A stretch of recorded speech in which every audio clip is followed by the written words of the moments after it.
what is your issue, I guess? We know she has depression.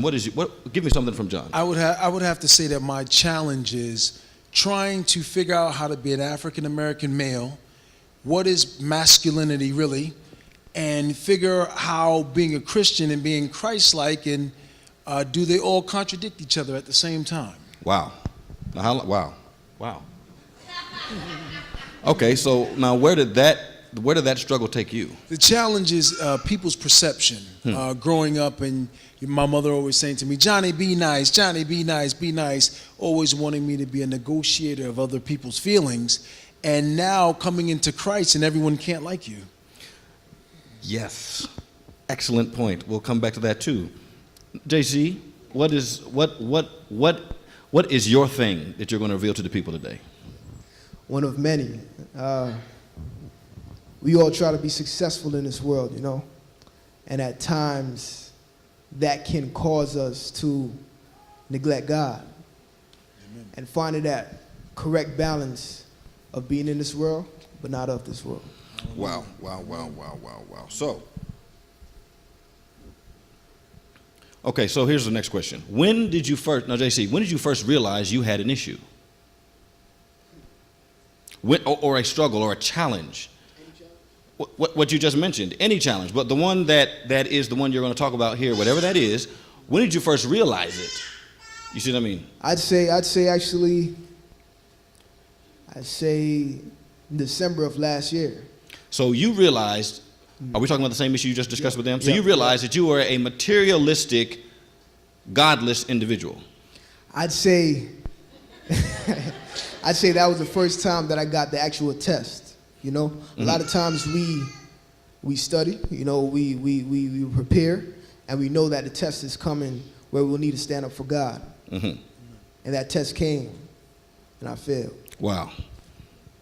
Would you elaborate on that? Yeah, no problem.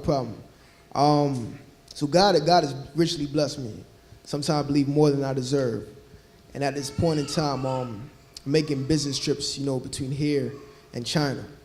And for me, as you know, John and I was talking about as well, being a young black man or a young black professional in a corporate setting, having that opportunity, you know, doesn't come that often. Even though it's only from God, not by my merit, not by my power, it's only from God, it doesn't come that often. So it's like when you're in that scenario, you want to be on your P's and Q's, you know?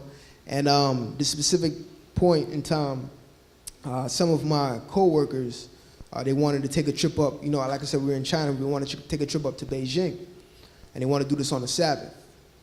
And there was a spiritual warfare going in my mind. You know, I should have just said, basically, I was warring with myself. You know, a lot of times when a temptation will come in, we'll start to make excuses. You know, to validate that. You know, and that warfare was powerful.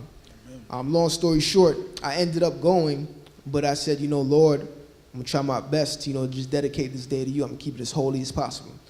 Let's fast forward about a month or so later, those two gentlemen that I went with, who were co-workers at the time, one of them actually, he started to recognize how I live, how I eat, how I carry myself, and he started to express interest.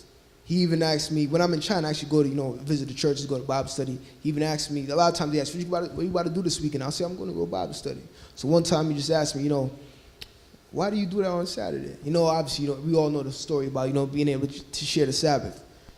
At the same time, the other individual that went with us, I didn't know this, but apparently he had never heard about God at all.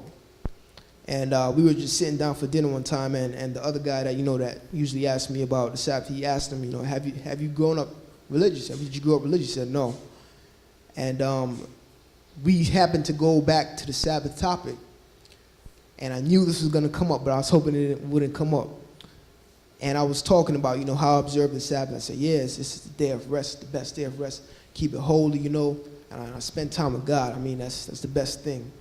And I've also told him that I don't fly. When I make business trips over there, I don't fly on Sabbath, and he knows that. And so he asked, you remember that one time that you in Beijing, you broke your rule? Wow. And that was the test I failed.